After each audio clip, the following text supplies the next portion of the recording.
Okay, we're back again here at the Greatest Sports Channel, and we're talking about a book that I wrote called The Greatest. My name is Mark Megna. I ranked all of the greatest players in baseball, the hitters or the offensive players with the adjusted slugging percentage, including walks and stolen bases. Defense, I used um, fielding percentage divided by the league fielding percentage and their range divided by league range. And then for pitchers, I use their earned run average relative to the earned run average of their era, the specific years that they played in. And the ones with the lowest earned run average are the best pitchers of all time, and that's what I put in the book here. There's been a lot of people inducted into the Hall of Fame, especially of regular players, not so much pitchers that I found, but a lot of players have been inducted that shouldn't be there, and then a lot have been passed over. And if they would use a system like mine, these absolute rankings, it would be very clear and evident of who these best players are. So I was going to go through the pitchers next here. Walter Johnson was the best pitcher of all time. He played 21 years. He had an actual earned run average of 217 during a time with a league ERA of 328.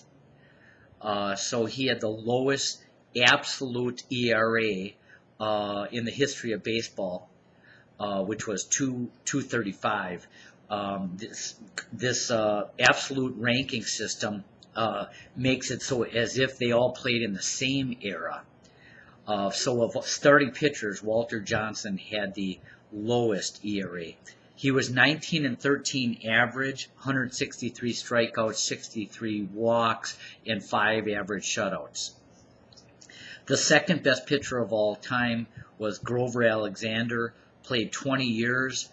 He had an actual ERA of 256, but at a time when the league ERA was 360, so that was higher. But he was the second best pitcher of all time, 20-11 average for 20 years, 115 strikeouts only, but 50 walks, but still over a 2-to-1 ratio with an average of 5 shutouts a year. Third best pitcher of all time, not a lot of people would know. He is in the Hall of Fame. Ed Walsh played 14 years. His ERA was 182 for his entire career at a time when it was 280.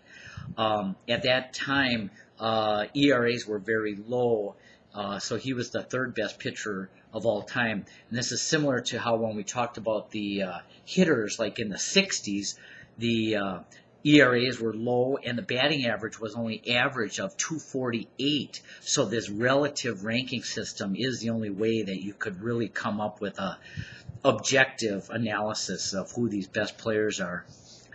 Ed Walsh was 18-12 on average, 158 strikeouts with 56 walks, so almost a 3-to-1 ratio with 5 shutouts averaged.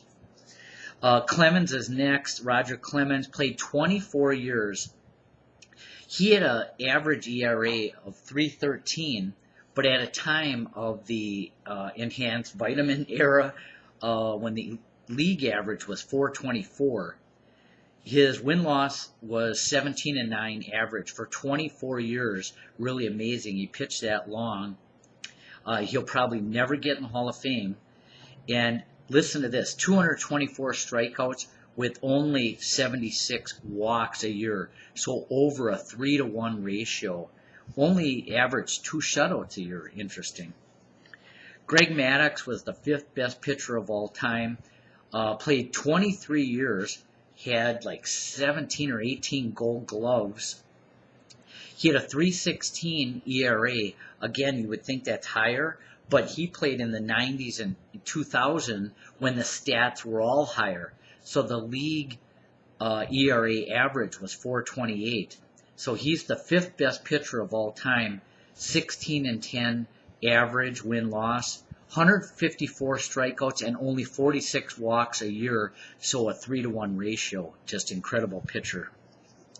Cy Young was the sixth best pitcher of all time. 22 years he played. Had a 2.63 ERA at a time with 3.49 average. 20-12 was his average win-loss, which is interesting because he had seasons where he had 30 or 40 wins. 111 strikeouts only to 48 walks, but a 2-to-1 ratio. Whitey Ford is the 7th best pitcher of all time using this absolute system. 2.75 ERA at a time of 3.82. The 50s were a relatively high era statistically. 60s, again, as I said, were lower. 17-8 average.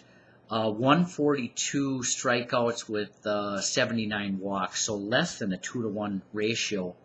But this also takes out the argument of who played on good teams. Whitey Ford was on good teams. This is an analysis of purely who that player was. Pedro Martinez is the 8th best pitcher of all time. 2.93 ERA, 4.06 league average, 17-8 career wins-loss. And listen to this, 242 strikeouts to 58 walks a year. It was a 4-to-1 ratio. Just an incredible pitcher. Only averaged 1 shutout a year, which is interesting. Carl Hubble played in the 30s, invented the screwball, was the 9th best pitcher of all time, played 16 years, played in the 30s, a time with high statistical numbers, had a 2.98 ERA at a time of 4.13, average win-loss 18-11, only 118 strikeouts, but only 51 walks, so a 2-to-1 ratio, would get 3 shutouts a year.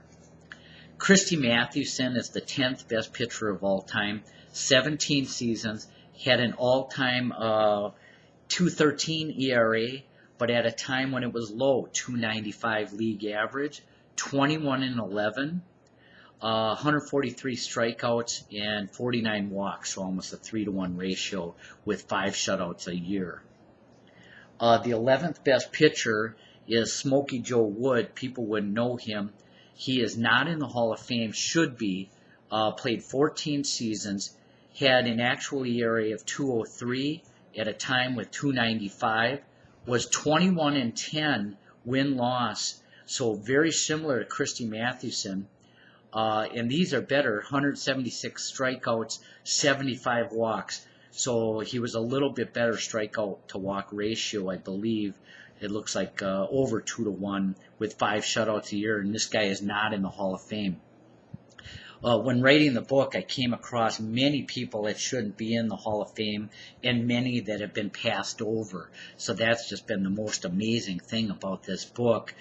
Using this objective method really is the only way to do this analysis so you don't have opinion and subjectivity and popularity contests and who played on good teams or whatever.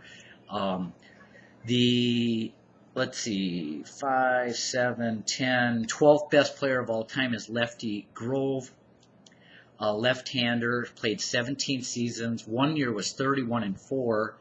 He had an ERA of 3.06 at a time when it was relatively high of the 30s. 4.21 was the league average. He was 19-9 on average wins-losses with 144 strikeouts and 75 walks and 2 shutouts.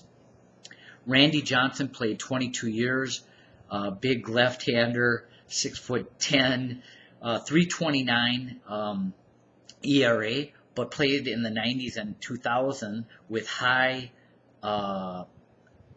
statistics. League average ERA was 4.30 at that time. He was 17-9, and this is incredible, 271 strikeouts a year with only 83 walks. It's 3.5-to-1 ratio. Only got 2 shutouts a year. Interesting. Tom Seaver's the 14th best player. Played 20 seasons, 2.86 ERA, 3.68 league average. Now in the 60s was low, 70s was also low. He was 16-11, 190 strikeouts, 73 walks, 3 shutouts a year.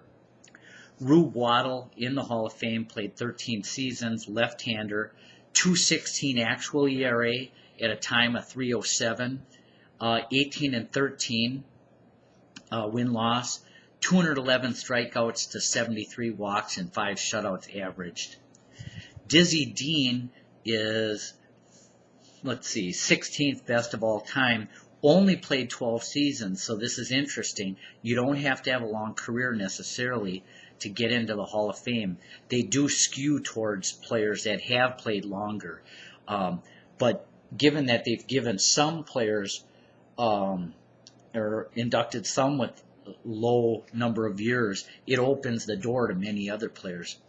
Dizzy Dean was right-hander, 3.02 ERA at a time when it was 4.21 league ERA.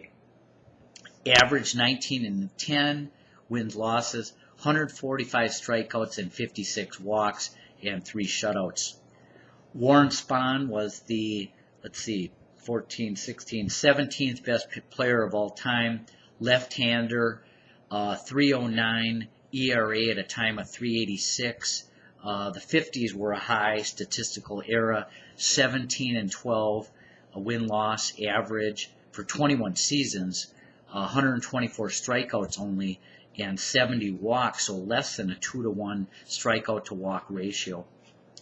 Mordecai Three Finger Brown is 18, played 14 seasons, a right-hander. He had a low 2.06 ERA at a time when it was 2.84 at league average, 20-11, 115 strikeouts to 56 walks, and average 5 shutouts a year.